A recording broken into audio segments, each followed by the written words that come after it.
बहनों, सभी बहन भाइयों को राम राम जी मेरी ओर से। और आज है एकादशी, और इससे पहले थी पाप मोचनी एकादशी, पापों को नष्ट करने वाली एकादशी भाई।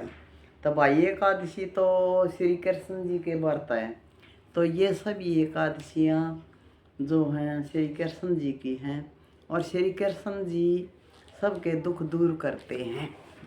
तो भाई कृष्ण जी भी बड़े ज्ञानी हैं। क्या कहता है, युधिष्ठिर ही राजा उनसे बात करता था। अब है चैत्र शुक्ला कामदा एकादशी। कामदा मतलब काम देने वाली, काम को पूर्ण करने वाली एकादशी, ये है कामदा। और ये है चैत्र, चैत्र में लगे हमारा संवत, संवत की पहली एकादशी, और चांदनी एकादशी है, शुक्ला एकादशी है।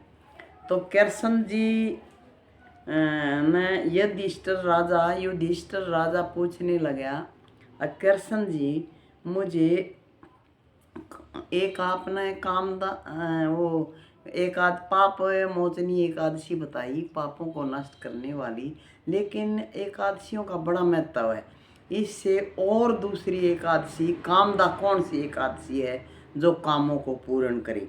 तो भगवान कृष्ण जी बोले कि चैत्र मास में युधिष्ठिर शुक्ल पक्ष की एकादशी का नाम ही कामदा एकादशी है।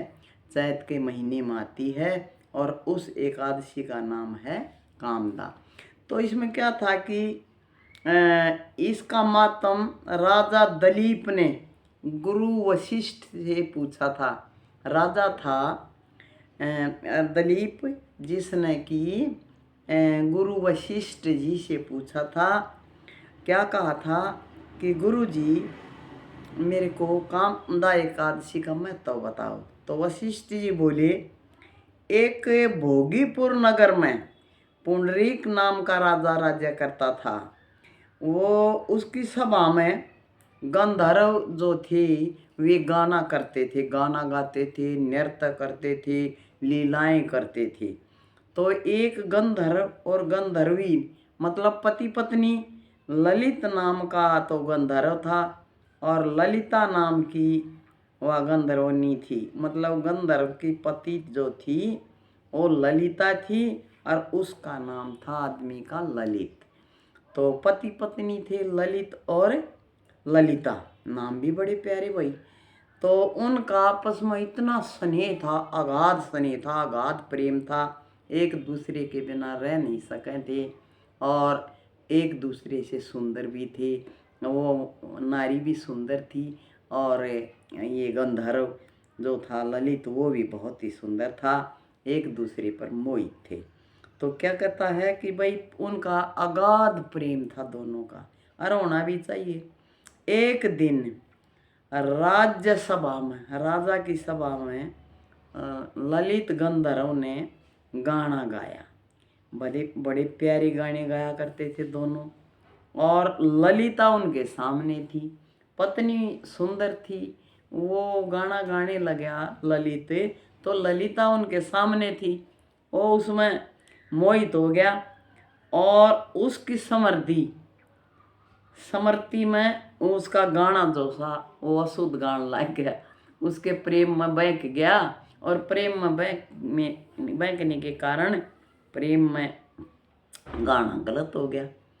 तो किसी ने राजा को चुगली कर दी, राजा को सुना था, राजा के सामने उनकी चुगली खाई, और राजा को क्रोध आ गया, और राजा ने भी उनको दे दिया वो के दिया करें अशुद्ध राक्षस बन जा, मतलब ऐसा आशीर्वाद तो क्या था ये, उनको ऐसा कह दिया। तो क्या कहा, राजा को क्रोध उत्पन्न हो गया, ललिता को बुला कर कहा, उस नारी को बुलाया कि मेरी सभा में स्त्री की समृद्धि कर। अशुद्ध गाना गाया से ललित ने, इस कारण श्राप दिया था। श्राप देता हूँ कि राक्षस बनकर राक्षस बन जा, और कर्मों का फल भोगे। भी राक्षस बनेगा तो अपनी योनि का वो फल भोगेगा। और उस ये श्राप जो हैं, जो शाप से श्राप से ये ऋषि मुनियों के या पहले राजा महाराजा के भी व्यर्थ नहीं जाया करते। तो उसका मुख जो था ललित का विकराल हो गया, भोजन मिलना मुश्किल हो गया, भूख से वह दुखी हो गया। इस उसकी स्त्री ने सुना तो वह भी वन में भटकती रही। अब कोई ऐसा ऋषि मुनि मिल जा जो इनका उद्धार कर दे। वह उनके पीछे पीछे वन में विचरने लगी। उस वन में बड़े महात्मा वनों में पूजा करते थे, बड़े महात्मा ऋषि मुनि रहते थे। तो एक वन में श्रृंगी ऋषि था, उसका आश्रम था। श्रृंगी ऋषि भक्ति करता था और उन्हीं का आश्रम था। ललिता ने मुनि को जाकर अब मुनि की शरण में गई। जी आप मेरे पति का उद्धार कर दो, उनको श्राप में लिया हुआ है, राजा ने श्राप दे दिया, तो उनका उद्धार कर दो।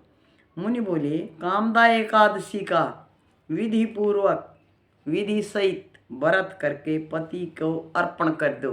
वो जो अपनी एकादशी है अपने पति को अर्पण कर दो और उसको फल दे दो, निश्चय ही वह स्वर्ग से को प्राप्त करेगा। अतः ललिता जी पत्नी थी और पत्नी तो यही सोचती है कि अपने पति को बचा लूँ। पति भरता नारी थी तो उसने व्रत करया कामदा एकादशी का और उसका फल अपने पति को दे दिया। और ऋषि ने आशीर्वाद दिया, ये कहा भाई कामदा इसका एकादशी का आप व्रत करो और वो उसके अर्पण कर दो। अतः ललिता ने कामदा एकादशी व्रत करया, रात्रि में जागरण करया, जागी तो जागना भी चाहिए, और दीप जलाए, प्रभु का गुणगान किया, प्रातः ब्राह्मणों को भोजन कराया, दक्षिणा दी भाई, फिर उनकी परिक्रमा कर पद पद अश्वमेध यज्ञ का फल लिया। उनकी परिक्रमा करके और ब्राह्मणों की और अश्वमेध मेघ यज्ञ का फल लिया। ब्राह्मणों के सामने पति के अर्पण संकल्प कर दिया कि संकल्प लिया था भाई कामदा एकादशी का ऋषि ने बताया है और मैं ये व्रत करूँगी और इसका फल आपको मैं ब्राह्मणों के सामने ही अर्पित करती हूँ। ब्राह्मणों के सामने अर्पित कर दिया। उसी समय देख कितना बढ़िया समय, वो जो था ललित राक्षस योनि से छुटकर पत्नी के साथ स्वर्ग में चला गया। तो क्या कहते हैं, हे प्रभु जो पहला दिया वो किसी को मत देना फल, और जो बाद में फल ललिता को मिला वो सभी प्राणियों को ये फल देना। तो एकादशी का महत्व तो बड़ा है बहन।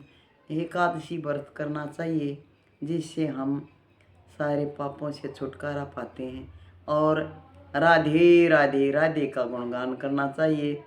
राधे राधे गाओ चले आएंगे बिहारी, राधे राधे गाओ चले आएंगे बिहारी। तो राधे का नाम लिया करो, और माँ जो है दयालु होती है और वह सिफारिश भी करती है।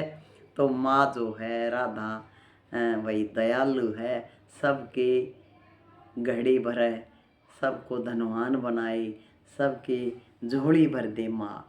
और माँ दयालु होती है और माँ सिफारिश करती है, अपने भगवान से सिफारिश करेगी, हमारा भी उद्धार हो जाएगा बेबी। और यह थी कथा का बड़ा महत्व है। तो जो भगवान ने पहले दिया वो किसी को मत देना, और बाद में दिया वो सभी को देना, सभी के भंडार भरना। ग्यास माता की जय हो, श्री कृष्ण जी की जय हो, राधा की जय हो, राधा कृष्ण की जय हो। और उनको मैं हम सब प्रणाम करते हैं। राम राम जी।